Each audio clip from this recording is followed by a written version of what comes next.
अध्याय दुकानदार, ये चांदी की बालियां कितने की हैं? लड़की ने पूछा। दुकानदार पैकिंग करने से रुका और उसे देखने लगा। वह 35 है। उसने लड़की को दिखाने के लिए इसे निकाला। चांदी की बालियां शुद्ध सफेद और पूरी तरह चिकनी थी। लड़की ने बहुत देर तक उनका ध्यानपूर्वक निरीक्षण किया। क्या आप 30 कर सकते हैं? लड़की ने पूछा। दुकानदार की नजर लड़की पर पड़ी। ठीक है, यह एक सौदा है। लड़की ने बालियों के लिए भुगतान किया और दुकानदार ने एक लंबा आभूषण बॉक्स निकाला और उसे दे दिया। उसने दुकानदार को धन्यवाद दिया, बालियां डिब्बे में रख दी और अपने बैग में रख ली। फिर उसने अपनी साथी ईशा को बुलाया और प्राचीन वस्तुओं की दुकान से निकल गई। रुद्र ने अपनी निगाहें हटाने से पहले कला की दुकान की खिड़की से लड़की की आकृति को गायब होते देखा। हालांकि उसे अपनी पसंद की पेंटिंग नहीं मिली, लेकिन लड़की झुमके खरीदकर खुश थी, जिससे यात्रा सार्थक हो गई। एलेना, तुम खरीदी गई इन पुरानी बालियों का क्या करोगी? ईशा ने पूछा। बेशक इन्हें पहनो, एलेना ने मुस्कुराते हुए उत्तर दिया। क्या? बिल्कुल नहीं, ये चीजें बहुत बदसूरत और पुरानी हैं। इन्हें पहनकर तुम्हें शर्म नहीं आएगी? हाँ, मैं बस तुम्हारे साथ खिलवाड़ कर रहा हूँ। ये मेरी माँ के लिए एक उपहार है। उन्हें प्राचीन सामान पसंद हैं। ओह, ईशा समझ गई। जैसे ही वे बातें कर रहे थे, कई आकृतियां अचानक सामने आ गई और उनका रास्ता रोक दिया। दोनों लड़कियां चौंक गईं, क्योंकि उन्होंने उस चोर को पहचान लिया था जिसने 6 या 7 आदमियों में से उनका एक बैग चुराने की कोशिश की थी। उन्हें तुरंत एहसास हुआ कि ये लोग बदला लेने के लिए यहाँ आए होंगे। उनमें से एक थोड़े लंबे और मजबूत आदमी ने दोनों लड़कियों को देखा, फिर चोर की ओर मुड़ा और कहा, एल्मो, तुम्हें इन लड़कियों ने पीटा है। यह कितना शर्मनाक है। वह एलेना और ईशा की ओर मुड़ा और शरारती मुस्कान के साथ कहा, लेकिन ये दोनों लड़कियां काफी सुंदर हैं। ईशा पहले से ही डरी हुई थी और एलेना की बाह पकड़ रही थी। एलेना भी डरी हुई थी, हालांकि वह कुछ कराटे जानती थी और 1 या 2 लोगों को संभाल सकती थी, लेकिन इतने सारे वयस्क पुरुषों से निपटना उसकी क्षमता से परे था। एलेना ने त्वरित निर्णय लिया, ईशा को पकड़ लिया और भागने लगी। छगु ने तेजी से उनका पीछा किया। दोनों लड़कियां इन लोगों से आगे नहीं निकल सके। केवल 10 मीटर से अधिक भागने के बाद उन्हें घेर लिया गया। उनमें से एक व्यक्ति ने लड़कियों को पकड़ने की कोशिश की। ईशा चिल्लाई और उन्हें बचाने के लिए अपने बैग का इस्तेमाल किया, लेकिन उसका बैग तुरंत छीन लिया गया। एलेना ने एक आदमी को लात मारकर गिरा दिया, लेकिन अगले ही पल दूसरे ने उसे पकड़ लिया। उसने तुरंत फिर से लात मारी, इस बार उस आदमी की कमर में जोर से मारा। वह आदमी दर्द के मारे जमीन पर गिर पड़ा। एक छोटी बच्ची को भी नहीं संभाल सकते, बेवकूफ, एक साथ हमला करो, नेता धीरता से चिल्लाया। कई आदमी एक साथ आगे बढ़े। एलेना घबरा गई। उसने एक आदमी को अपने बैग से मारा, जबकि अन्य 2 को बचाने की कोशिश कर रही थी। वह एक मुक्के को रोकने में सफल रही, लेकिन दूसरे आदमी ने उसे पकड़ लिया। वह पहले से ही समझ रही थी कि चीजें ठीक नहीं चल रही हैं। वह डर गई थी। उस पल में उसके बगल में एक आकृति दिखाई दी। एक मुक्का उस आदमी के चेहरे पर जोर से लगा जिसने उसकी बाह पकड़ रखी थी। फर्श ऐसा लग रहा था जैसे वह आदमी उड़कर 2 या 3 मीटर दूर जमीन पर गिर रहा हो। बैंग बैंग बैंग, रुद्र ने कई और घूंसे मारे। उसने सभी ठगों को खदेड़ दिया। आखिरकार 2 लड़कियों के सामने खड़ा हुआ। एलेना ने आश्चर्य से उस आदमी को देखा और कहा, यह तुम हो? आह, यह कला की दुकान के सज्जन है, ईशा ने भी कहा। लंबे और मजबूत रुद्र को देखकर ठग तुरंत जमीन से उठ गए। पिछले मुक्कों से वे जानते थे कि इस व्यक्ति के साथ खिलवाड़ नहीं किया जाना चाहिए। चलो चले, नेता चिल्लाया और समूह तेजी से एक गली में भाग गया। रुद्र ने उनका पीछा नहीं किया। हालांकि वह इन लोगों को गंभीरता से नहीं लेता था, लेकिन वह जानता था कि हताश दुश्मनों का पीछा नहीं करना चाहिए और एक सम्मानित गिरोह नेता के रूप में उसे इन छोटे ठगों से परेशान होने की कोई जरूरत नहीं थी। उनसे निपटने के बहुत सारे तरीके थे। आहा, हमारे बैग! ठगों के भागते ही ईशा चिल्लाने लगी, लेकिन उसने उनका पीछा करने की हिम्मत नहीं की। वह केवल अपना पैर ही दबा सकती थी। एक्शन कुछ हद तक मजाकिया और कुछ हद तक प्यारा था। बूहू, इस महीने के लिए मेरे रहने का खर्च और मेरे नए सौंदर्य प्रसाधन बैग में थे। ईशा उदासी से रोई। एलेना भी परेशान थी। जो झुमके मैंने अभी खरीदे थे वे भी ले लिए गए। ये बहुत चोर हैं। ईशा रोने से खुद को रोक नहीं पाई। उसे चिंता थी कि बिना पैसे के महीना कैसे गुजारा जाए। एलेना ने रुद्र की ओर देखा और कहा, सर, अभी हमें बचाने के लिए धन्यवाद। मैं रुद्र हूँ। रुद्र ने अपना परिचय दिया। आह, धन्यवाद मिस्टर रुद्र। एलेना ने उसे फिर से धन्यवाद दिया। यह दूसरी बार है जब हम मिले हैं, लेकिन मैं अभी भी आपके नाम नहीं जानता। रुद्र ने पूछा। मैं एलेना हूँ और वह मेरी रूममेट ईशा है, एलेना ने उत्तर दिया। क्या तुम दोनों ठीक हो? रुद्र ने लड़कियों की ओर देखा। आखिरकार वे अभी भी एक लड़ाई से गुजरे थे। इससे पहले जब उन्होंने लड़की को एक ठग को पीटते हुए देखा तो उन्हें काफी आश्चर्य हुआ। हम ठीक हैं, एलेना ने कहा। इस समय ईशा अभी भी रोते हुए बोली, हमारे पास अब पैसे नहीं हैं, हम विश्वविद्यालय वापस कैसे जा सकते हैं? क्या हमें वापस यूएससी चलना होगा? एलेना ने भी परेशान भाव दिखाया। रुद्र ने दोनों लड़कियों की ओर देखा और कहा, मेरी कार यहाँ से ज्यादा दूर नहीं है। अगर मैं तुम्हें बैठा दूं तो कैसा रहेगा? क्या इससे बहुत अधिक परेशानी नहीं होगी? एलेना झिझकी। ईशा ने अपनी सहेली को खींचते हुए फुसफुसाया, मना मत करना, नहीं तो हमें सचमुच वापस चलना पड़ेगा। दरअसल उसकी आवाज इतनी तेज थी कि रुद्र सुन सके। वह जानता था कि ईशा ने यह जानबूझकर किया है, जो उसे काफी मनोरंजक लगा। चलो, यूएससी मेरे रास्ते पर है। दोनों लड़कियों को कला की दुकान में वापस ले जाते हुए मालिक मुस्कुराया और तेज चित्रों के 2 बक्से ले गया। उसने दोनों लड़कियों की ओर देखा लेकिन कुछ नहीं कहा।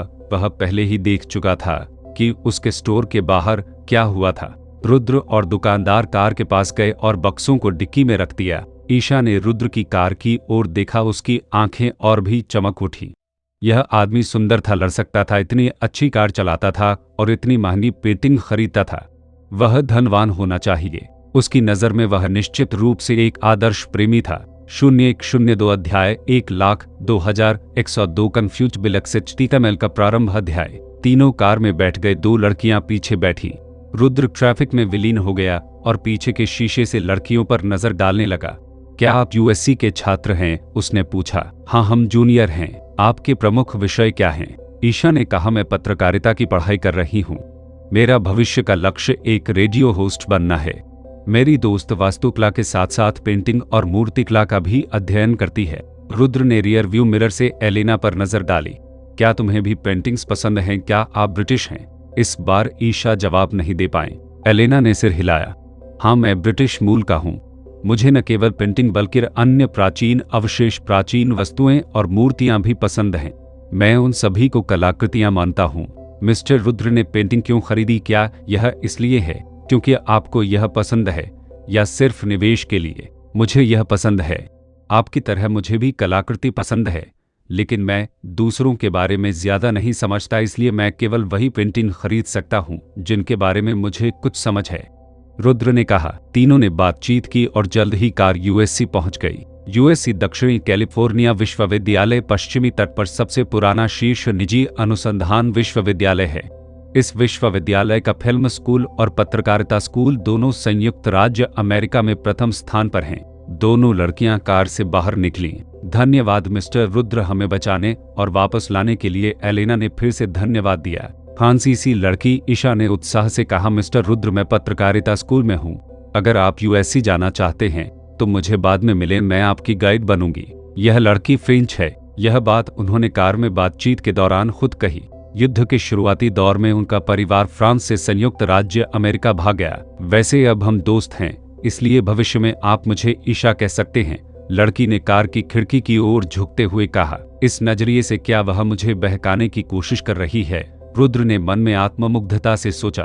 ठीक है, अलविदा ईशा, अलविदा एलेना। रुद्र ने बोलना समाप्त किया और चला गया। दोनों लड़कियों ने कार को गायब होते देखा, फिर एक साथ स्कूल में चली गई। ईशा एलेना की ओर झुकी और बोली, मिस्टर रुद्र बहुत सुंदर हैं और उनका शरीर बहुत अच्छा है। जब वह लड़ते हैं तो एक शेर की तरह दिखते हैं। कुछ ही मुक्कों से उन सभी बदमाशों को ढेर कर देते हैं। अगर वह मुझे डिनर पर बुलाएंगे तो मैं निश्चित तौर पर मना नहीं करूंगी। ईशा ने मुस्कुराते हुए कहा। ऐसा लग रहा था जैसे आप ही उसे अभी भी उत्सुकता से आमंत्रित कर रहे थे। क्या अब भी आपको मना करने का अधिकार है? एलेना अपनी रूममेट के बारे में अवाक थी। ईशा ने गर्व के संकेत के साथ कहा, इसमें गलत क्या है? यह हर किसी का अधिकार है कि जब वे अच्छी चीजों को देखें, लीन की परवाह किए बिना उन्हें अपनाएं। आपने अपना बटुआ खो दिया है। आपको विचार करना चाहिए कि आगे कैसे रहना है। एलेना ने ईशा को जोरदार झटका दिया। ईशा एलेना की गोद में घायल पड़ी थी। एलेना, कृपया मेरा ख्याल रखना, नहीं तो मैं इस महीने भूख से मर जाऊंगा। सुंग। रुद्र सुरक्षा कंपनी में लौट आया। उसने अपने अधीनस्थों से बक्सों को भंडारण कक्ष में रखवाया और अपने कार्यालय वापस चला गया। उन बदमाशों के बारे में सोच रहा हूं कि पृष्ठभूमि क्या है। रेड वीर गिरोह के सदस्य या बस कुछ यादृच्छिक ठग और चोर जो किसी गिरोह से संबद्ध नहीं हैं। फोन उठाकर रुद्र ने बिग इवान को फोन किया। कॉल का तुरंत उत्तर दिया गया। इवान, यह रुद्र है। आह बॉस, क्या हो रहा है? बिग इवान ने आदरपूर्वक पूछा।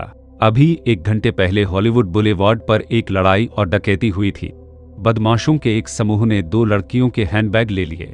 जांच करें कि वे बदमाश कौन हैं, उन्हें ढूंढें, उन्हें पकड़ें और सामान वापस ले ले, रुद्र ने कहा। तब रुद्र ने 6-7 बदमाशों के स्वरूप का वर्णन किया। बॉस निश्चिंत रहें, मैं उन्हें ढूंढने के लिए लोगों को भेजूंगा।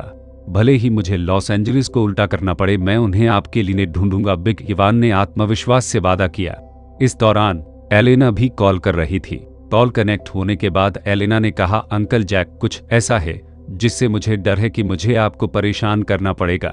एलेना, तुम अब भी मेरे साथ इतनी विनम्र क्यों हो, क्या बात है? फोन से एक हार्दिक आवाज आई। एलेना ने बताया कि आज दोपहर हॉलीवुड बुलेवार्ड पर क्या हुआ। क्या तुम घायल हो? जैक ने जल्दी से पूछा। मैं घायल नहीं हूं, लेकिन मेरे सहपाठी और मेरे बैग कुछ लोगों ने चोरी कर लिए हैं। मेरे सहपाठी के बैग में उसके जीवन यापन का सारा खर्च था और मेरे बैग में एक जोड़ी बालियां थी जिन्हें मैंने अगले महीने अपनी मां के जन्मदिन के लिए उपहार के रूप में खरीदा था। यह अफसोस की बात है कि वे चले गए हैं।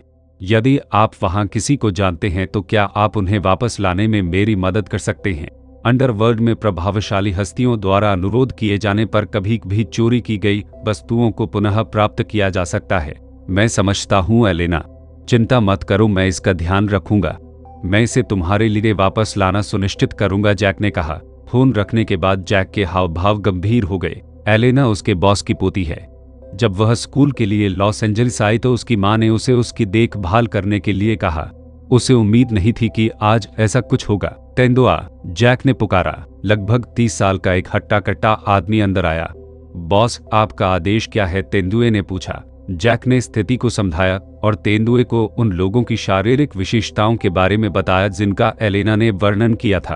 अंत में उन्होंने कहा, कुछ लोगों को हॉलीवुड ले जाएं और इस मामले की पूरी जांच करें। उन कमीनों का पता लगाना, सामान वापस लाना और उन्हें भी वापस लाना सुनिश्चित करें। हाँ बॉस, तेंदुए ने जवाब दिया और चला गया। नीचे उसने 20 से अधिक लोगों को इकट्ठा किया और कई कारों को सीधे हॉलीवुड की ओर ले गया। जैक ने एक पल के लिए सोचा, फिर फोन उठाया और रेड वीर के गिरोह को फोन किया। हॉलीवुड वीर का क्षेत्र था। पिछली बार वीर के बॉस मिस्टर रुद्र ने उसे मिलने के लिए आमंत्रित किया और वे भविष्य में अनावश्यक झगड़े न करने पर सहमत हुए। चूंकि उसके लोग हॉलीवुड में प्रवेश कर रहे थे, इसलिए रेड वीर के गिरोह को सूचित करना आवश्यक था। कॉल कनेक्ट हुई। वीर ने जवाब दिया और जैक ने पूरी स्थिति समझाने से पहले कुछ खुशियों का आदान प्रदान किया। मुझे नहीं पता कि वे चोर आपके गिरोह से हैं, लेकिन उन्होंने मिस एलेना पर हमला किया। मेरा मानना है कि इस स्थिति में कुछ गलतफहमी हुई होगी, लेकिन हमें स्पष्टीकरण की आवश्यकता है।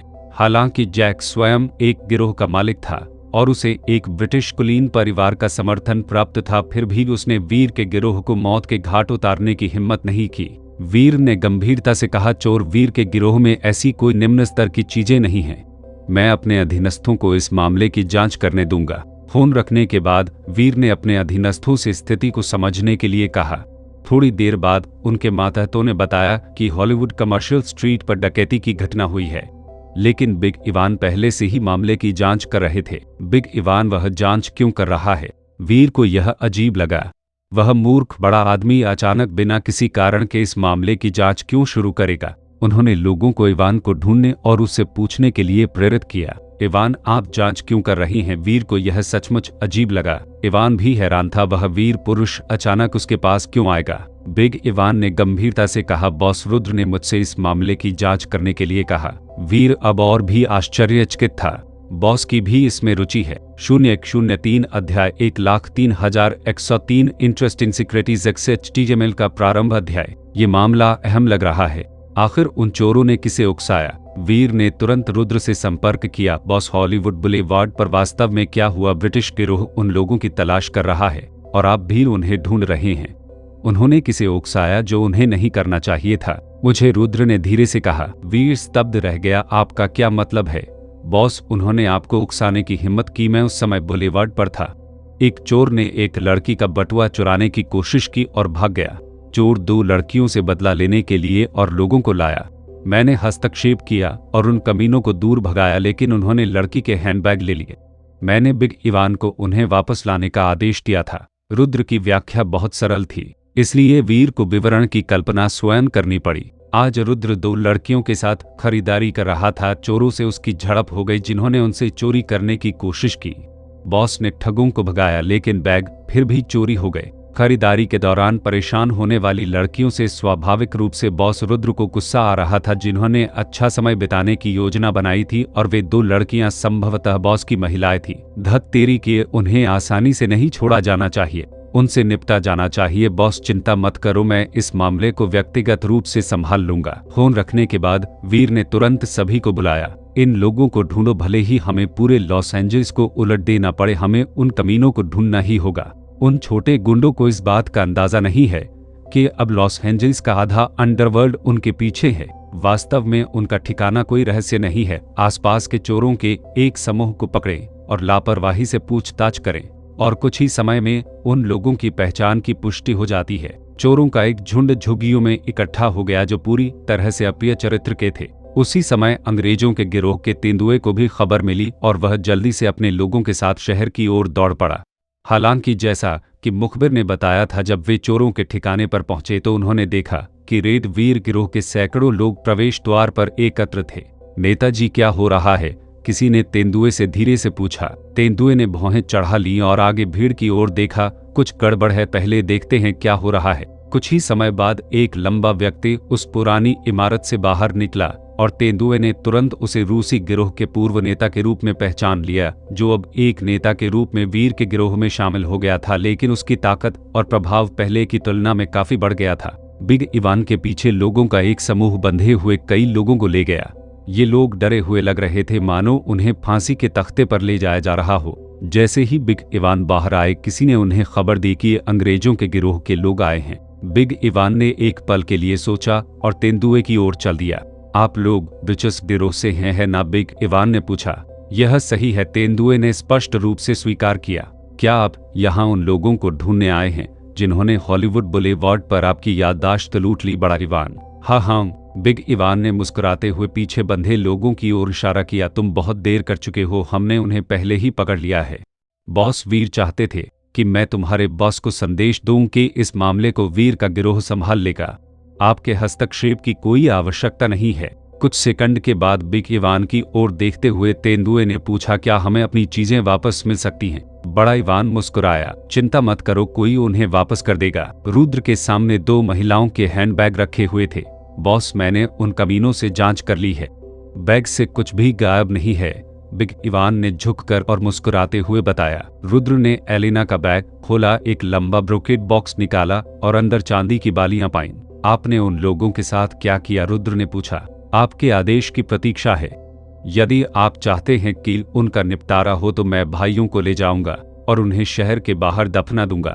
फिलहाल उन्हें हर घंटे मार पड़ती है, बिग इवान ने उत्तर दिया। हालांकि वे चोर परेशान करने वाले थे, फिर भी वे मरने के लायक नहीं थे। उन्हें अच्छी तरह से मारो, उन्हें 1 सप्ताह तक भूखा रखो और उन्हें हर दिन केवल रोटी का एक टुकड़ा और 1 गिलास पानी दो। यह पर्याप्त होना चाहिए। बिग इवान अनजाने में कांप उठा, उन दिनों को याद करते हुए जब बॉस ने उसे अंधेरे तहखाने में बंद कर दिया था, जिससे उसे लगा कि वह मर गया है। समझ गया बॉस। बिग इवान जल्दी से चला गया। वह उत्साहित था कि कोई उस कड़वाहट का परीक्षण करेगा जो उसने एक बार झेला था। रुद्र ने बालियां पकड़ते हुए सोचा कि कैसे लड़की ब्रिटिश गिरोह से अपना सामान वापस पाने में कामयाब रही।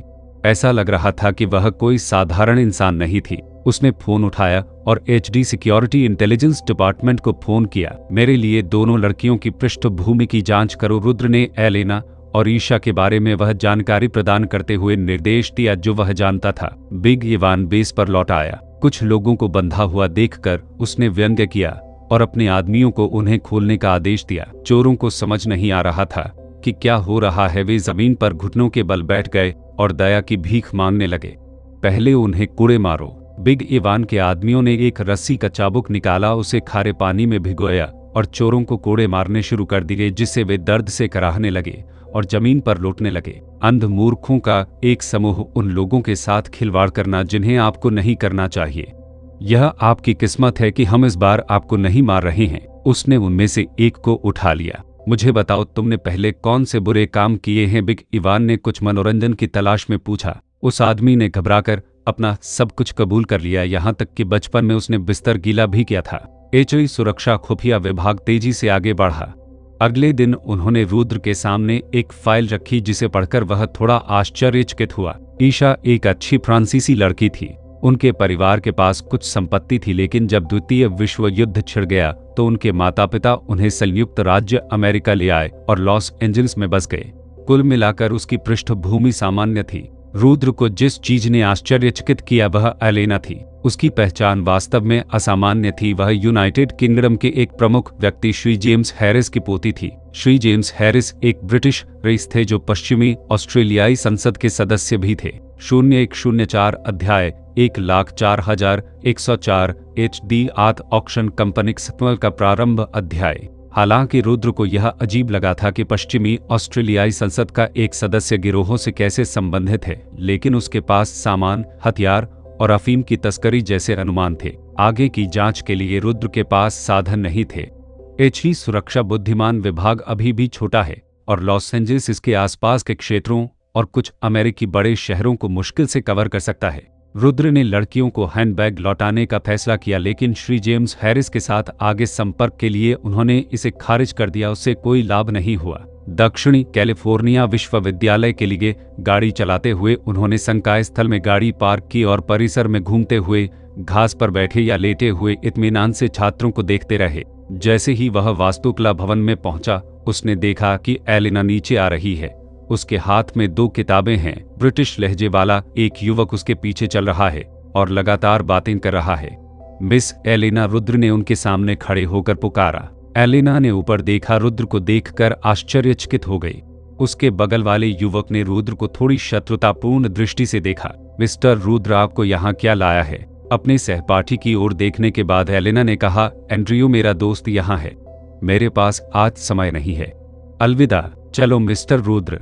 वह रुद्र के बगल में खड़ी हो गई और वे एक साथ चले गए। एंड्रयू ने रुद्र पर नाराजगी भरी नजर डाली। यदि यह लड़का न होता तो शायद उसने आज एलेना को एक फिल्म के लिए आमंत्रित किया होता। क्या वह आपका प्रेमी है? जब वे छायादार रास्ते पर चल रहे थे तो रुद्र ने पूछा। सिर्फ एक सहपाठी।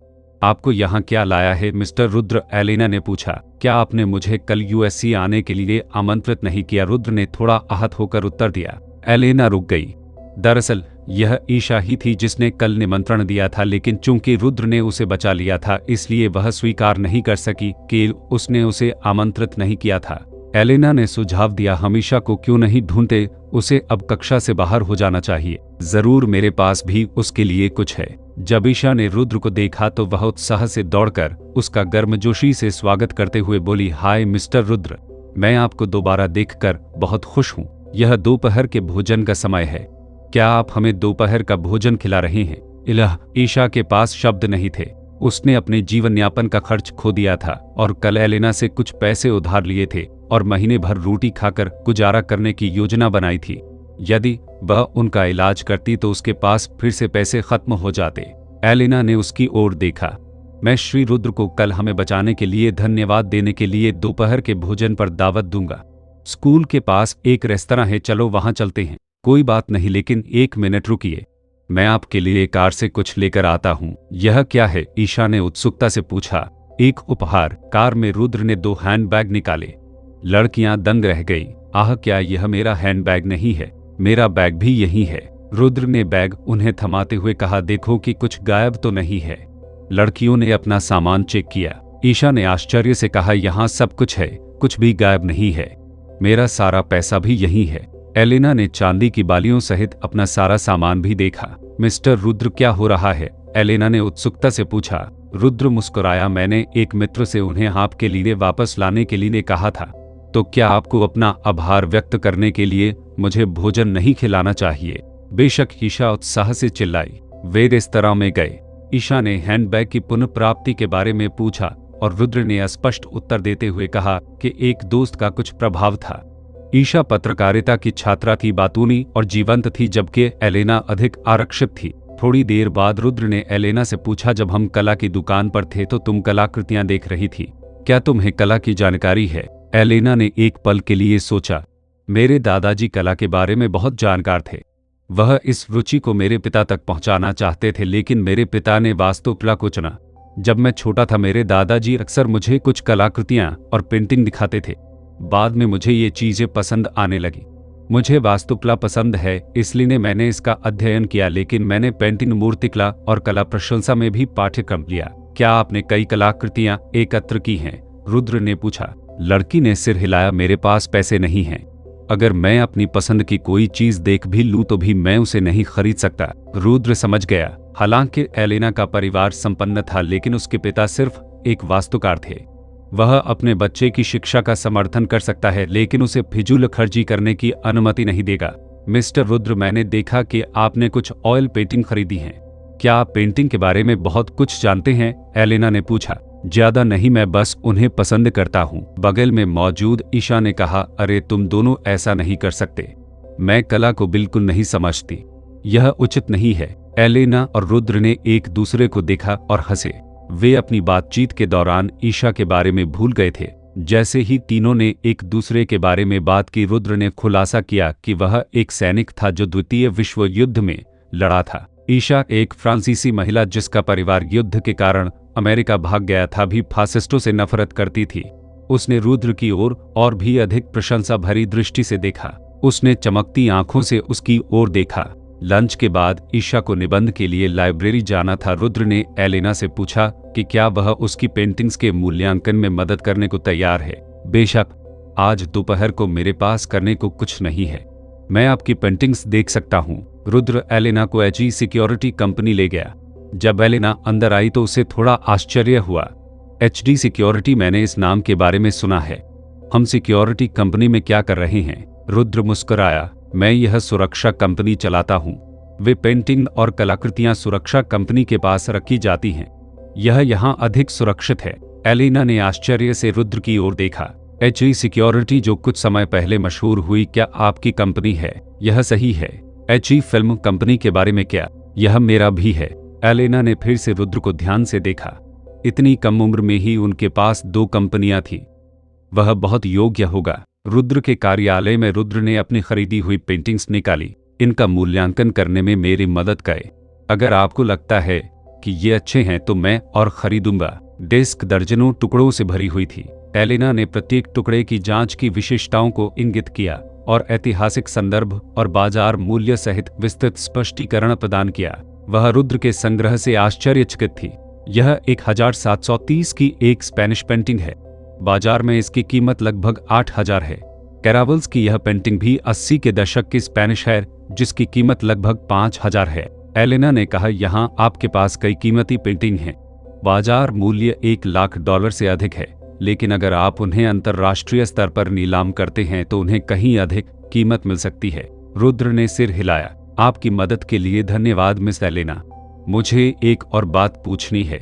क्या आप मेरे साथ किसी कला की दुकान पर चलना चाहेंगी? आपकी नज़र अच्छी है और मैं और पेंटिंग खरीदना चाहूंगी। एलेना अचंभित रह गई। मैं आपके अनुरोध को मुफ्त में स्वीकार नहीं कर सकता मिस्टर रुद्र। अगर मैं आपकी मदद करता हूं तो आपको मुझे भुगतान करना होगा। रुद्र हंसा।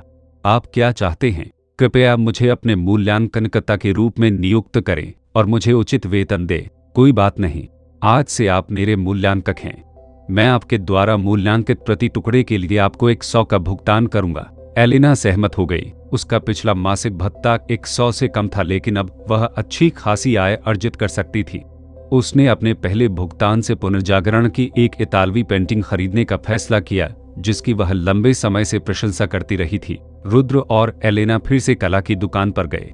वे दुकान में दाखिल हुए और मालिक ने उनका गर्मजोशी से स्वागत किया। मिस्टर रुद्र, आपका फिर से स्वागत है। क्या आप आज कुछ खास ढूंढ रहे हैं? रुद्र मुस्कुराया। मैं अपनी मूल्यांकक मिस एलेना के साथ और अधिक तेल पेंटिंग खरीदने के लिए यहाँ हूँ। दुकान मालिक की आंखें चमक उठी। मेरे पास कुछ नए आइटम हैं, कृपया देख ले। रुद्र और एलेना ने नए टुकड़ों की जांच की। एलेना ने अपनी विशेषज्ञ राय प्रदान की और रुद्र ने अपना चयन किया। दिन के अंत तक रुद्र ने कई मूल्यवान चीजें खरीद ली और एलेना ने अपना पहला भुगतान अर्जित कर लिया था। जैसे ही वे दुकान से बाहर निकले, रुद्र ने कहा, आज आपकी मदद के लिए धन्यवाद मिस एलेना। मैं आपके साथ फिर से काम करने के लिए उत्सुक हूँ। रुद्र ने एक पल के लिए सोचा और फिर पूछा, एलेना, मैं कलाकृतियों के अधिग्रहण, मूल्यांकन, बिक्री और व्यापार के लिए एक कंपनी स्थापित करने और नीलामी करने की योजना बना रहा हूँ। क्या आप इसमें शामिल होने में रुचि रखते हैं? 0105 अध्याय 1,05,105 गलत तरीके से कैट बैंकरप्सी HTML का प्रारंभ अध्याय। एलेना ने मुस्कुराते हुए कहा, इस कंपनी से जुड़ना मेरे लिए खुशी की बात होगी। शाम के 7 बज चुके थे। रुद्र एलेना को डिनर के लिए एक फ्रांसीसी रेस्तरां में ले गया। भोजन करते समय एलेना एक अजीब एहसास को दूर नहीं कर सकी, लेकिन यह भी नहीं बता सकी कि क्या गलत था। रुद्र ने अपने सामने नाजुक लड़की की ओर देखा। उसे बड़ी उपलब्धि का एहसास हुआ। अन्य पुरुषों के विपरीत उसे फूलों, रात्रिभोजों या फिल्मों से परेशान होने की जरूरत नहीं थी। ये बहुत बेहतर था। उसने उसे अपने लिए काम करवाया था और यदि वह उसे रात के खाने के लिए बाहर ले जाना चाहता था तो वह कंपनी की स्थापना का जश्न मनाने की आड़ में ऐसा कर सकता था। भविष्य में उन्हें बॉस और अधीनस्थ के रूप में बातचीत करने के अधिक अवसर मिलेंगे। जब भी वह उसे रात के खाने के लिए बाहर ले जाना चाहता था तो वह सिर्फ काम पर चर्चा करने का जिक्र करता था। रात्रिभोज के दौरान उन्होंने नई कंपनी को संचालित करने के तरीके के बारे में बातचीत की। रुद्र ने सबसे सरल योजना पेश की। सबसे पहले कंपनी सेटअप पूरा करें, फिर पेशेवरों की एक टीम की भर्ती करें, अधिग्रहण व्यवसाय शुरू करें और वह वित्त संभालेगा। समय बीतता गया और शाम के 9 बज चुके थे। रुद्र ने छात्रावास के सामने कार खड़ी करके लड़की को वापस यूएससी ले गया। एलेना कार से बाहर निकली और रुद्र को अलविदा कहा। जब उसने अपने छात्रावास का दरवाजा खोला तो उसने पाया कि उसकी रूममेट ईशा लिविंग रूम के सोफे पर बैठी थी, थपथ पा रही थी और उसे तिरछी नजर से देख रही थी। क्या चल रहा है? एलेना ने आश्चर्य से पूछा। एलेना, मुझे अभी एहसास हुआ कि तुम ऐसी व्यक्ति हो जो दोस्ती से ज्यादा रोमांस को महत्व देती है। क्या तुम मिस्टर रुद्र के साथ बाहर गई थी और साथ में डिनर भी किया था? ईशा ने गुस्से से पूछा। एलेना मुस्कुराई। वह सोफे पर जाकर बैठ गई। हाँ, हमने न सिर्फ डिनर किया। आह, तुमने और क्या किया? ईशा ने तुरंत पूछा। हमने एक कंपनी भी शुरू की। ईशा स्तब्ध रह गई। एक कंपनी शुरू करना उनकी आखिरी उम्मीद थी। एलेना ने ईशा को अपनी दोपहर के बारे में बताया और उसे कंपनी पंजीकरण प्रमाण पत्र दिखाया।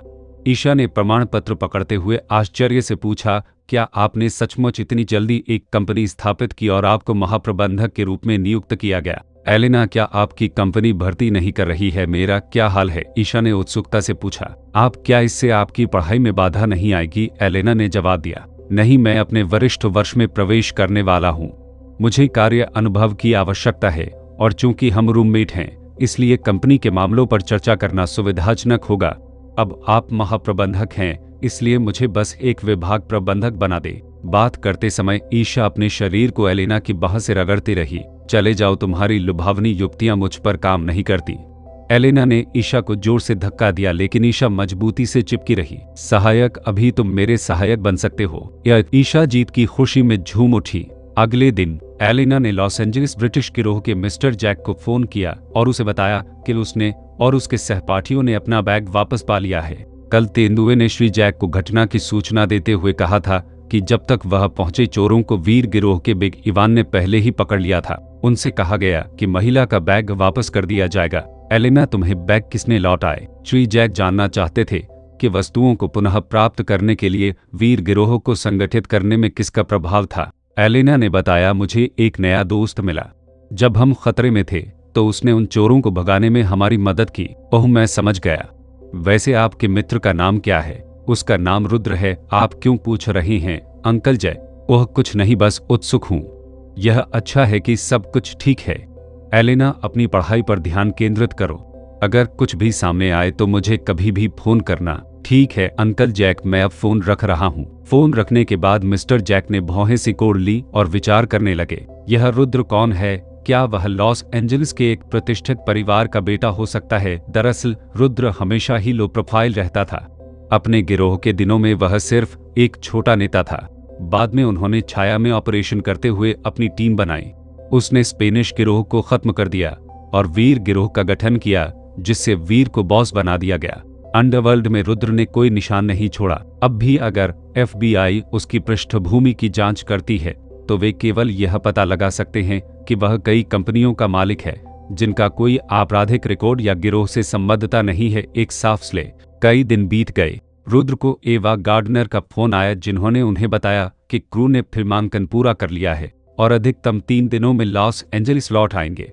रुद्र ने मुस्कुराते हुए कहा, जब तुम वापस आओगे तो मैं तुम्हारा उचित स्वागत करूंगा। फोन रखने के तुरंत बाद मेज पर रखा फोन फिर से बज उठा। यह बिग इवान बुला रहा था। बॉस, आपने उन कमीनों को 1 सप्ताह तक भूखा रखने को कहा था। समय समाप्त हो गया है। आप उनके साथ आगे क्या करना चाहते हैं? बिग इवान ने पूछा। बिग इवान बहुत चतुर नहीं था, अपने कार्यों में सीधा स्लाव व्यक्तित्व का विशिष्ट, लेकिन वह आदेशों को निष्पादित करने में बहुत मेहनती था। अब वे लोग कैसे हैं? रुद्र ने सहजता से पूछा। बिग इवान हंसे। सबसे पहले वे भूख से बिलबिला रहे थे। मैं उस भावना को जानता हूं, यह भयानक है। हर 2 दिन में मैं उन्हें बाहर लाता और मारता, उन्हें आराम से नहीं रहने दे सकता। यह कोई छुट्टी नहीं है। जब मेरे पास करने के लिए कुछ नहीं होगा तो मैं उन्हें उन गलत कामों को कबूल करने और समझाने दूंगा जो उन्होंने अतीत में किए हैं। हा, इन लोगों ने मुझे वे सभी बुरे काम बताए जो उन्होंने पहले किए हैं। चोरी, डकैती, जबरन वसूली, धोखाधड़ी और परेशानी पैदा करना। इन लोगों ने यह सब किया है। एक आदमी ने कहा कि एक बार वह एक घर में घुस गया और वहां एक पुरुष और एक महिला को देखा। उसने छिपकर बातें करते हुए चीजें चुरा लीं और बाद में पता चला कि उन दोनों के बीच प्रेम प्रसंग चल रहा था। जब वह सामान ले रहा था उसने गलती से शोर मचा दिया। आदमी बाहर आया और उस आदमी ने बस उस आदमी को गोली मार दी। बिस्तर पर महिला को चिल्लाते हुए देखकर उसने उसे भी मार डाला। बाद में इस घटना के कारण महिला के पति को हत्यारे के रूप में दोषी ठहराया गया था। वह व्यक्ति एक बैंकर था, एक बैंक का उपाध्यक्ष था और उस समय यह मामला व्यापक रूप से रिपोर्ट किया गया था। पहले तो रुद्र को लगा कि यह सिर्फ एक मजाक है, लेकिन जैसे ही उसने सुना उसे लगा कि कुछ गड़बड़ है। यह कथानक परिचित लग रहा था। एक चोर घर में घुस गया, एक व्यभिचारी जोड़े की हत्या कर दी, एक बैंकर को गलत तरीके से कैद कर लिया गया। क्या यह द शशांक रिडेम्पशन का कथानक नहीं है? इवान, उस चोर का नाम क्या है? रुद्र ने गंभीरता से पूछा। मैंने उसका नाम नहीं पूछा। बिग इवान को बदमाश के नाम की परवाह नहीं थी। उनमें से किसी को भी मत छोड़ना। मैं अभी आ रहा हूँ, रुद्र ने आदेश दिया। ठीक है बॉस। 0106 अध्याय 1,06,106 डिसीजन द कंसिक्वेंसेस सतमल की शुरुआत। अध्याय। अंधेरा तहखाना। चोरों के समूह को पूरे 1 सप्ताह के लिए बंद कर दिया गया था, जो उनके जीवन का सबसे कठिन सप्ताह था। रोटी का एक टुकड़ा और 1 गिलास पानी। हर दिन भूखा ही कटता था। हर 2 या 3 दिन में उन्हें बाहर खींच लिया जाता था और पीटा जाता था और गिरोह द्वारा प्रताड़ित किया जाता था। यह नरक था, मृत्यु से भी बदतर भाग्य। चरमराहट। लोहे का दरवाजा खुला। सभी ने दरवाजे की ओर देखा। उनकी आंखों में लालसा और भय दोनों थे। भोजन के लिए तरसना, बाहर घसीटे जाने और पीटे जाने का डर। एक मजबूत आदमी अंदर आया। उसकी नजर चोरों के समूह पर पड़ी। चोरों ने यह देख करके उसके पास रोटी नहीं है जान लिया कि इसका मतलब है कि पिटाई होने वाली है। चुने जाने के डर से उन्होंने तुरंत अपना सिर नीचे कर लिया और कोने में छिप गए। तुम बाहर आओ, ताकतवर आदमी ने उनमें से एक की ओर इशारा किया। चुने हुए आदमी का चेहरा राख हो गया। वह पीछे हटता रहा। मजबूत आदमी ने उसका कॉलर पकड़ लिया और उसे बाहर खींच लिया। लोहे का दरवाजा बंद हो गया और बाकी सभी ने राहत की सांस ली। वह आदमी डगमगाता हुआ कमरे में चला गया। उसकी आंखें डर से भर गईं। कमरे के अंदर 4 या 5 आदमी खड़े थे, जिनमें से कुछ को उसने पहचान लिया कि वे वही लोग थे जिन्होंने पिछले कुछ दिनों से उसे प्रताड़ित किया था। इन लोगों के बीच में एक आदमी सूट पहने खड़ा था। उसके कपड़े स्पष्ट रूप से उच्च गुणवत्ता के थे और वह उस समय चोर की जांच कर रहा था। चोर ने डर के मारे तुरंत अपनी नजरें हटा ली। तुम्हारा नाम क्या है? रुद्र ने चोर की ओर देखते हुए पूछा। मेरा नाम एमो है। एमो हकलाया। क्या आप पहले जेल जा चुके हैं? मुझे चोरी के आरोप में 3 बार जेल में बंद किया गया है। क्या तुमने कभी किसी को मारा है? एमो ने सूट पहने आदमी की ओर देखा। हाँ, मेरे पास है, कहा। एक बार मैं चोरी करने के लिए एक घर में घुस गया। एक आदमी और एक औरत किसी चीज के बीच में थे। मैंने गलती से कुछ गिरा दिया जिससे शोर मच गया। उस आदमी ने यह सुना और मुझ पर हमला करने आया, इसलिए मैंने उसे गोली मार दी। महिला चिल्लाती रही और उसने मेरा चेहरा देखा, इसलिए मैंने उसे भी गोली मार दी। रुद्र ने मन ही मन सोचा, यह तो वही घटना लगती है। कब की बात है ये? एमो ने एक पल के लिए सोचा। लगभग 7 साल पहले। मुझे पूरी कहानी विस्तार से बताओ, कोई भी विवरण मत छोड़ो, रुद्र ने कहा। ठीक है। 7 साल पहले अप्रैल की पहली छमाही में एक रात मेरे पास पैसे खत्म हो गए थे। मैंने एक अच्छा विला देखा और पीछे की खिड़की से अंदर चढ़ गया। जब मैं लिविंग रूम में गया तो मैंने पूरे फर्श पर कपड़े बिखरे हुए पाए। मैंने बेडरूम से आवाजें सुनी। मैं चुपचाप अंदर गया और पाया कि एक पुरुष और एक महिला शयन कक्ष में यौन संबंध बना रहे थे। मैं कुछ देर तक सुनता रहा और बाद में पता चला कि वे युगल नहीं थे। वह आदमी एक बेसबॉल कोच था और महिला एक विवाहित महिला थी। मैंने उन्हें नजरअंदाज कर दिया और दूसरे कमरों में घूम रहा था। अचानक गलती से मुझसे एक ट्रॉफी गिर गई। कमरे में महिला की चीखें बंद हो गई और मैं इतना डर गया कि मैंने तुरंत अपनी बंदूक निकाल ली। इसके तुरंत बाद एक आदमी बेसबॉल बैट लेकर बाहर आया और जब उसने मुझे देखा तो मुझ पर हमला करने वाला था, इसलिए मैंने उसे गोली मार दी। गोली लगने के बाद वह आदमी तुरंत नहीं मरा और वापस बेडरूम में भाग गया। महिला ने आदमी को खून से लथपथ देखा और इतनी डर गई कि वह चिल्लाती रही। मैं उसका पीछा करते हुए एक कमरे तक गया और उस आदमी पर 2 और गोलियां चलाईं। दोनों गोलियां उसकी पीठ पर लगी और वह मर गया। महिला बिस्तर पर नग्न बैठी थी, मुझे देख रही थी और चिल्ला रही थी।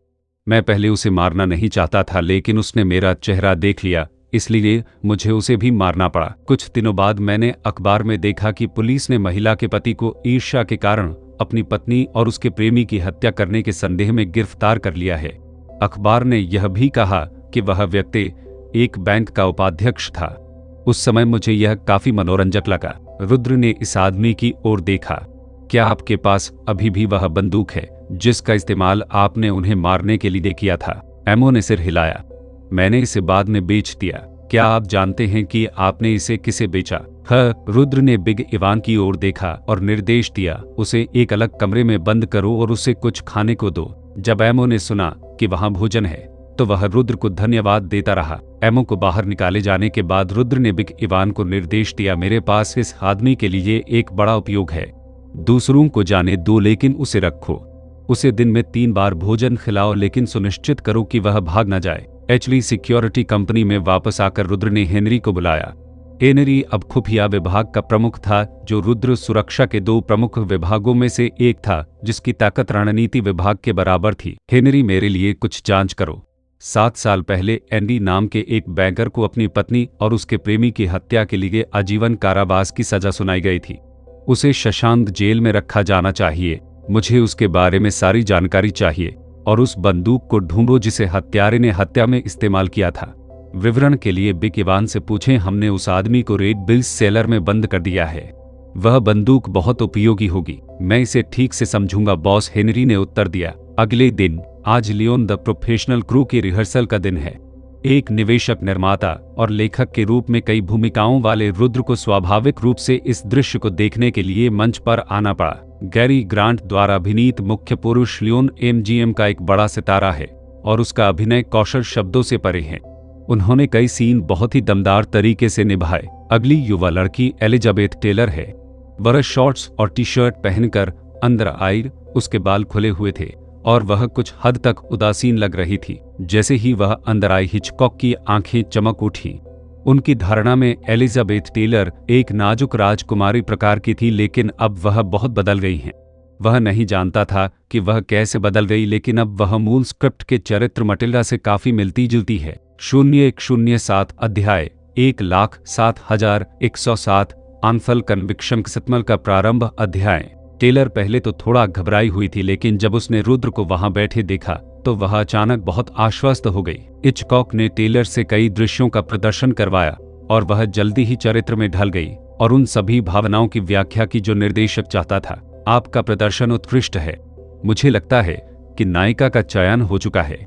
आप क्या सोचते हैं? हिचकॉक ने रुद्र और एमजीएम के प्रदर्शन कला विभाग के प्रमुख की ओर देखा। स्वाभाविक रूप से उन्हें कोई आपत्ति नहीं थी।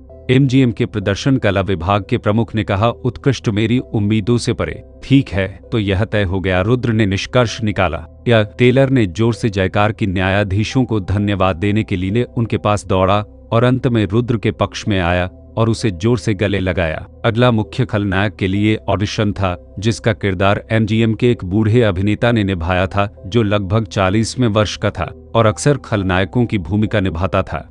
निर्देशक ने खलनायक की छवि को मूर्त रूप देने के लिए उनकी प्रशंसा की। जहां तक अन्य सहायक भूमिकाओं का सवाल है, जैसे मटिल्डा के माता-पिता, भाई-बहन और बूढ़े पुलिसकर्मी, उनका निर्णय सहायक निर्देशक द्वारा किया गया था। रुद्र के अधीन एक टैलेंट एजेंसी भी थी। उन्होंने एडवर्ड से उन हस्ताक्षरित कलाकारों को दल में शामिल करने के लिए कहा जिससे उन्हें भी मौका मिले। शाम को टेलर के परिवार ने अपना आभार व्यक्त करने के लिए रुद्र को रात के खाने के लिए अपने घर आमंत्रित किया। यह एक आनंदमय सभा थी। जैसे ही रुद्र चला गया, टेलर ने उसे विदा करने की जिद की। श्रीमती सारा और मिस्टर टेलर मुस्कुराए और विला लौट आए। टेलर ने बड़ी आंखों से रुद्र की ओर देखा और कुछ अनिच्छा से कहा कि जल्द ही शूटिंग के लिए न्यूयॉर्क जाने वाला है। निर्देशक ने कहा कि इसमें शायद 4 से 5 महीने लगेंगे। मैं कई महीनों तक मिस्टर रुद्र को नहीं देख पाऊंगा। केवल 1 महीने के संपर्क में टेलर को ऐसा महसूस हुआ जैसे उसने पहले से ही श्री रुद्र पर निर्भरता की भावना विकसित कर ली है, और यह एक बहुत ही मजबूत एहसास था। रुद्र मुस्कुराया और टेलर के सिर पर हाथ फेरा। कुछ महीने लंबे नहीं होते। आप अपने अभिनय पर ध्यान केंद्रित करें, और अगर मेरे पास समय होगा तो मैं आपसे मिलने न्यूयॉर्क आऊंगा। टेलर की आंखें चमक उठी।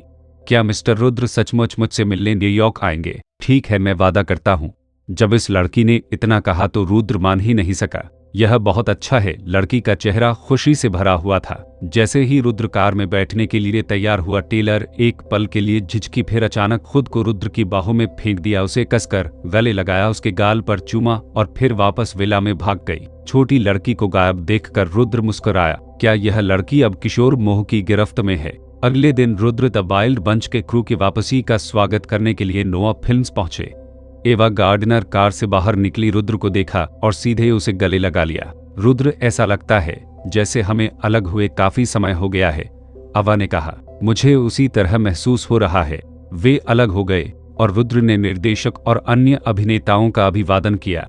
वे एक साथ स्वागत कक्ष में चले गए और रुद्र ने नोलन से पूछा, अब से उत्पादन में कितना समय लगेगा? इसे खत्म होने में शायद लगभग 2 महीने लगेंगे। फिर संपादन प्रचार होगा और यह अक्टूबर तक रिलीज के लिए तैयार हो जाना चाहिए। उस स्थिति में आगे उत्पादन में तेजी लाएं और शीघ्र रिलीज का लक्ष्य रखें।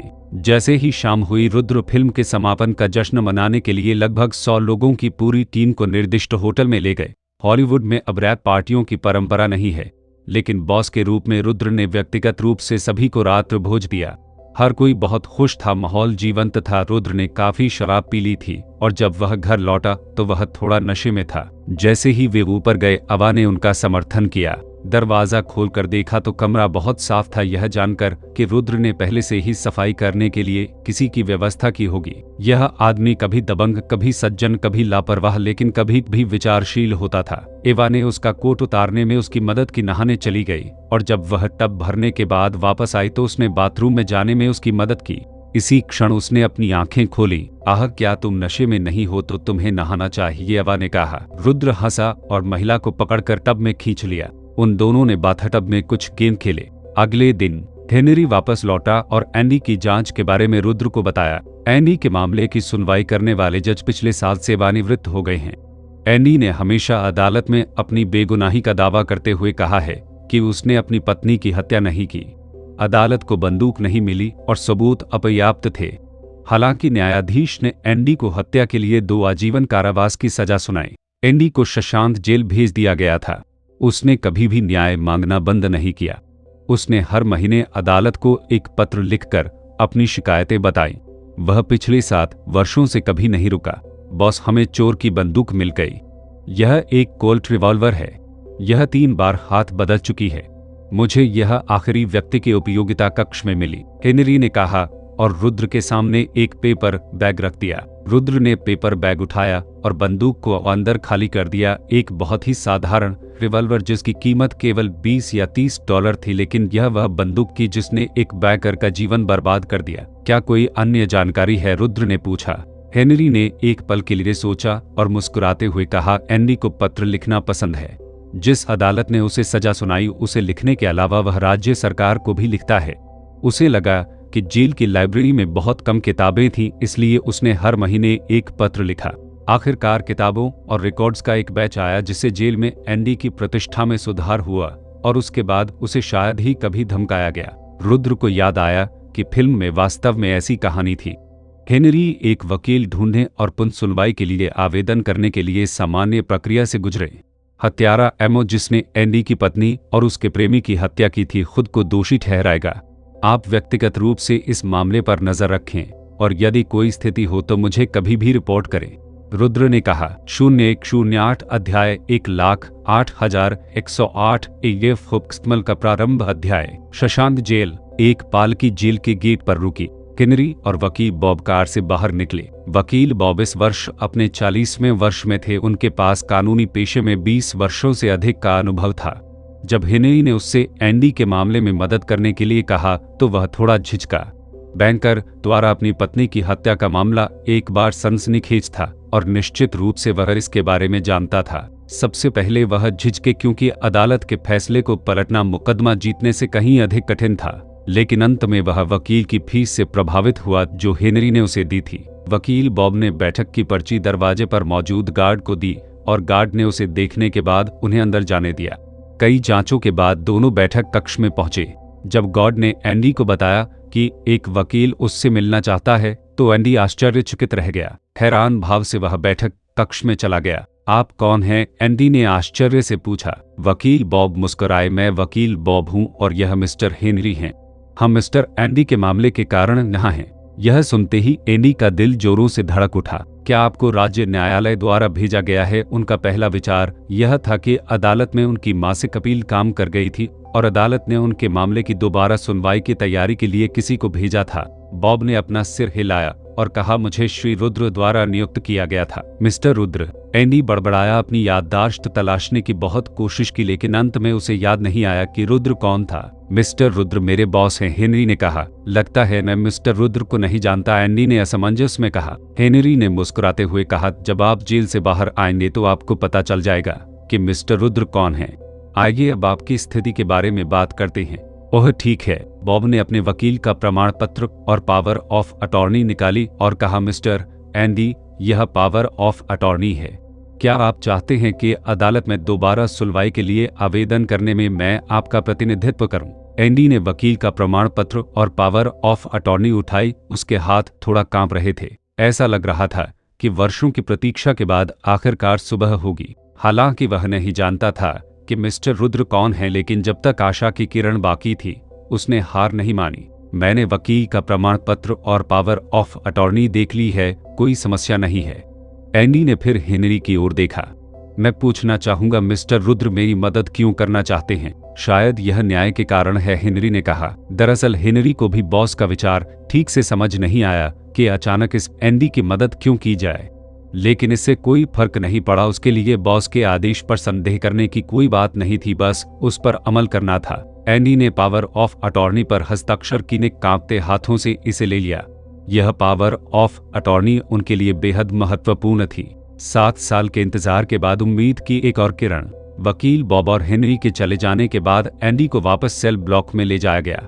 कैप्टन हेली ने एंडी को वापस लाते हुए देखा और बैठक कक्ष के लिए जिम्मेदार गार्ड को बुलाया। एंडी हाल ही में किससे मिला और उन्होंने क्या कहा? कैप्टन हेली ने पूछा। गार्ड ने कहा, एक वकील ने एंडी से मुलाकात की और कहा कि कोई उसे राज्य अदालत में अपील करने में मदद करना चाहता है और एंडी से पावर ऑफ अटॉर्नी पर हस्ताक्षर कराए। कैप्टन हेली ने भौहें चढ़ा दी। दोबारा मुकदमा उनके लिए अच्छी खबर नहीं थी। उसने अपने आदमियों को इस पर नजर रखने का आदेश दिया और वार्डन के कार्यालय में चला गया। वार्डन सैमुअल नॉर्टन एक प्राचीन संगीत बॉक्स के साथ खेल रहे थे। म्यूजिक बॉक्स इकट्ठा करना उनका छोटा सा शौक था। कैप्टन हेली ने दरवाजा बंद किया, अपनी आवाज थोड़ी धीमी की और कहा, वार्डन एक वकील अभी भी एंडी से मिला था और उसने कहा कि कोई उसे राज्य अदालत में अपील करने और उसके मामले की दोबारा सुनवाई करने में मदद करना चाहता है। वार्डन नॉर्टन ने संगीत बॉक्स से बजाना बंद कर दिया। उसने हेली की ओर देखा और पूछा, क्या आप जानते हैं कि उसकी मदद कौन कर रहा है? कैप्टन हेली ने कहा, मुझे नहीं पता, बस एक वकील और एक सहायक आए थे। वार्डन नॉर्टन का चेहरा काला पड़ गया। जेल जाने से पहले एंडी एक बैंकर थे, वित्त और लेखा मामलों में कुशल थे।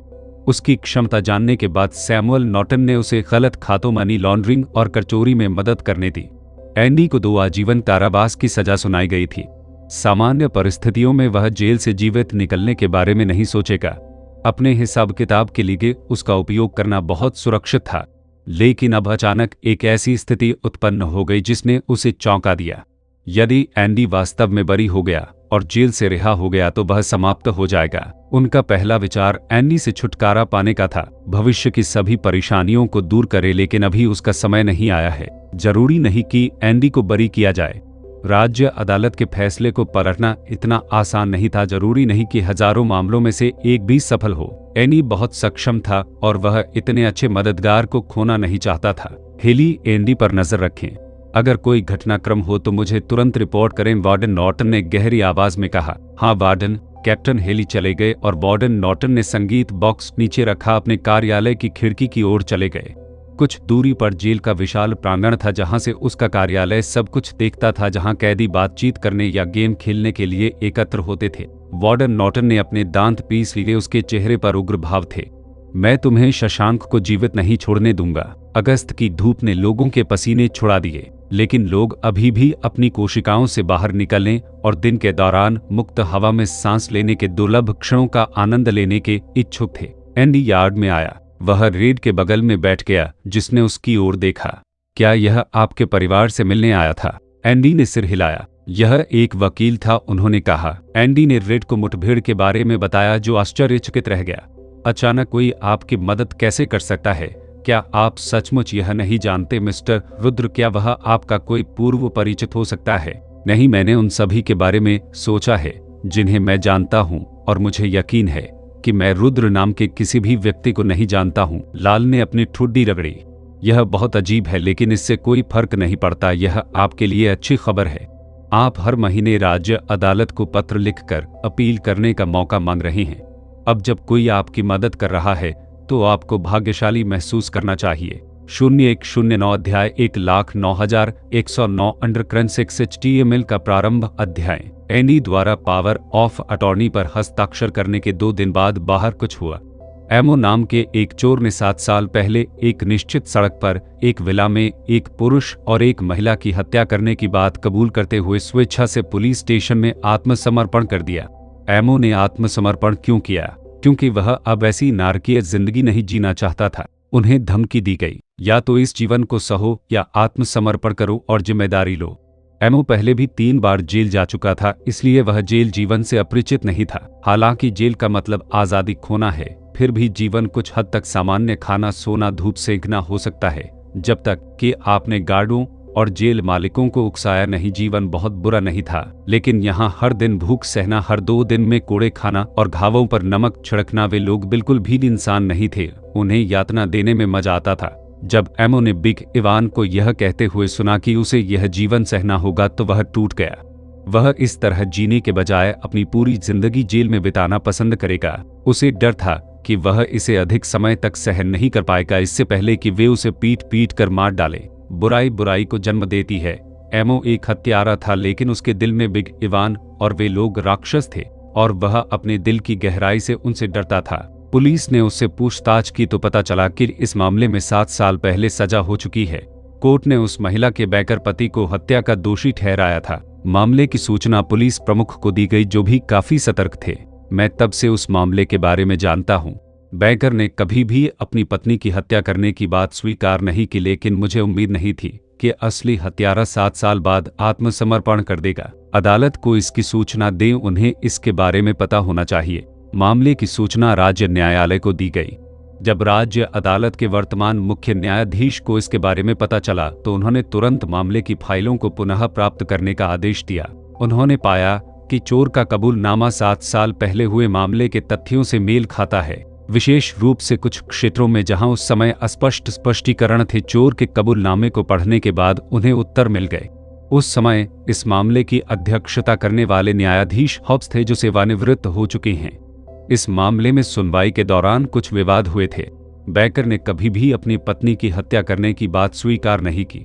वह इतने सालों से बिना किसी रुकावट के हर महीने अदालत को पत्र लिख रहे हैं। सामान्य प्रक्रिया के अनुसार चूंकि किसी ने गलती की है, इसलिए किसी को उसे सही करने में मदद करनी चाहिए। जिम्मेदारी पहले ही सेवानिवृत्त जज हॉब्स पर डाल दी गई है, और अगले दिन बॉब नाम के एक वकील ने राज्य विधानमंडल में एक याचिका दायर की और एंडी की पावर ऑफ अटॉर्नी प्रस्तुत की। मैं मिस्टर एंडी का बचाव करूंगा। कुछ ही दिनों में मीडिया को भी इसकी जानकारी हो गई। एंडी द्वारा अपनी पत्नी की हत्या का मामला एक समय सनसनीखेज था, और अब यह एक गलत सजा साबित हुई। हत्यारे ने खुद को आत्मसमर्पण कर दिया। अखबारों ने बड़े पैमाने पर रिपोर्ट करना शुरू कर दिया और कुछ समय के लिए हर किसी को इसके बारे में पता चल गया। शशांक जेल। वार्डन नॉर्टन ने अपने हाथ में अखबार को देखा। उसकी अभिव्यक्ति लगातार गंभीर होती जा रही थी। अखबार ने बताया कि एक चोर ने पुलिस स्टेशन में आत्मसमर्पण कर दिया था और उस समय 2 लोगों की हत्या करने की बात कबूल की थी, जिसका मतलब था कि एंडी का मामला पलट सकता था। उसने पहले सोचा था कि जब तक पर्याप्त सबूत न हो, एंडी संभवतः उसके मामले को पलट नहीं सकता। उसने कभी सोचा भी नहीं था कि कबूल करने वाला चोर सामने आ जाएगा। इस समय वार्डन नॉर्टन को यह भी संदेह हुआ कि चोर को जानबूझकर दोष लेने की व्यवस्था की गई थी। किसी को दोषी ठहराना और दोष लेना अनसुना नहीं था और वह इसके बारे में काफी कुछ जानता था। उस वकील के बारे में सोच रहा हूं जो कुछ दिन पहले एंडी से मिलने आया था। चीजें इतनी संयोगवश नहीं हो सकती। कोई एंडी की मदद कर रहा होगा। उसे इस बात की परवाह नहीं थी कि एंडी निर्दोष है या नहीं। उसे चिंता इस बात की थी कि एंडी उसके बहुत सारे रहस्य जानता था। उसे करों से बचने, रिकॉर्ड में हेराफेरी करने और धन शोधन में मदद करना। एक बार ये बातें उजागर हो गईं तो वार्डन नॉर्टन खत्म हो जाएंगे। वार्डन के रूप में अपना पद बरकरार रखने के बारे में भूल जाइए। उसे जेल भी हो सकती है।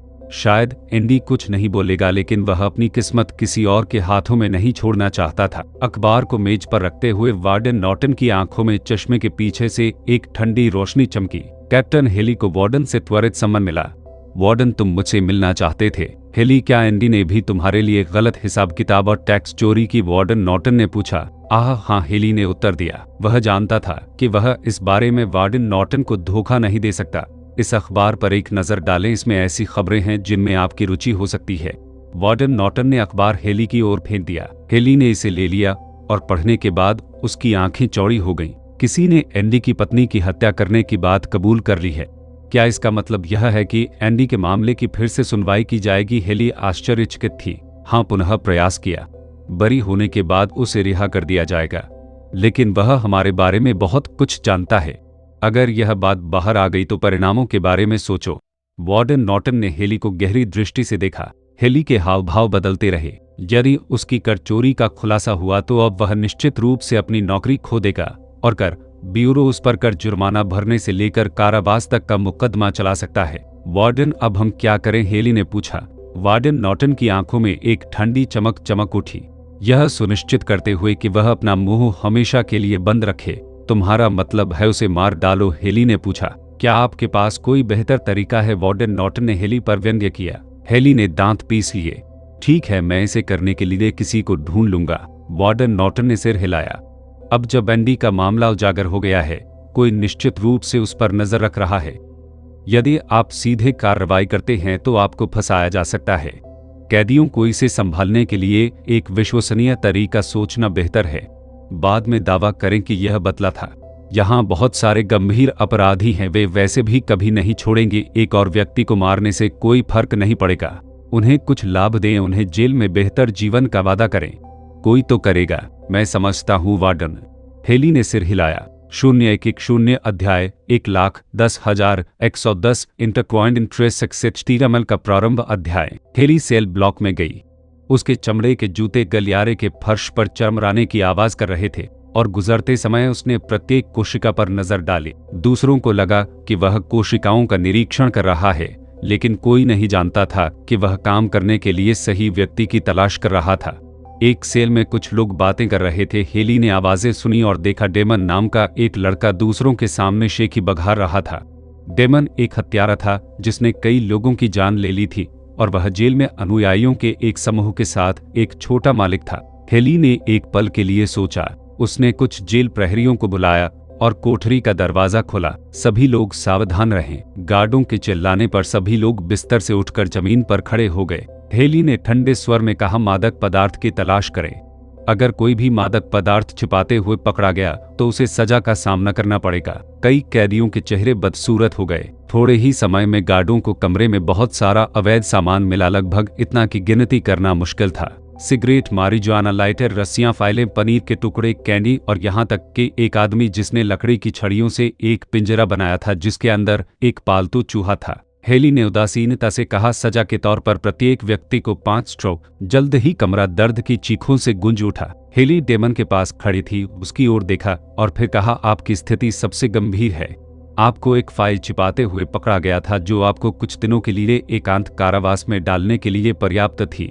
हेली ने अपने एक अधीनस्थ से कहा, पहले उसे मेरे कार्यालय ले जाओ। हेली के कार्यालय में डेमन कमरे के बीच में खड़ा था, सोच रहा था कि जेल के गंभीर अपराधी हेली ने उसे अपने कार्यालय में क्यों बुलाया था। उसे अनुशासित करने के लिए वह सेल ब्लॉक में ही किया जा सकता था, उसे अलग से बुलाने की कोई जरूरत नहीं थी। मुझे याद है तुम्हें बिना पैरोल के आजीवन कारावास की सजा सुनाई गई थी, है ना? हेली ने लापरवाही से कहा।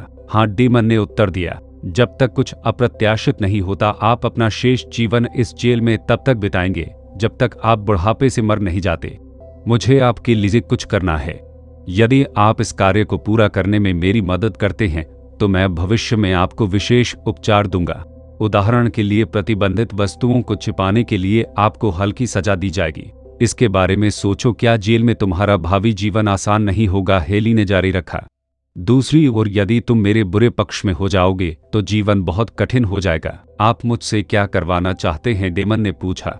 हेली ने कहा, इसके बारे में ध्यान से सोचिए। एक बार जब आप सुन लेंगे कि यह क्या है तो आप पीछे नहीं हट सकते। डेमन कुछ देर तक चुप रहा। वह जानता था कि हेली उससे जो भी करवाना चाहेगी वह अच्छा नहीं होगा। वह पहले ही अनुमान लगा सकता था कि यह क्या है।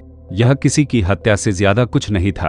किसी कैदी को बाहर निकालने में मदद करने के लिए गार्ड को रिश्वत देना, कोई बदला लेना चाहता हो या कोई किसी और को चुप कराना चाहता हो। जेल में इस तरह की बात असामान्य नहीं थी। मैं सहमत हूँ, डेमन ने कहा। हेली हल्के से मुस्कुराई। चीजें ठीक चल रही थी। हेली ने कहा, मनोरंजन के दौरान आप किसी के साथ झगड़े में पड़ जाएंगे और गलती से उसे मार डालेंगे। मैं किसे मार रहा हूँ? एंडी नाम का एक कैदी।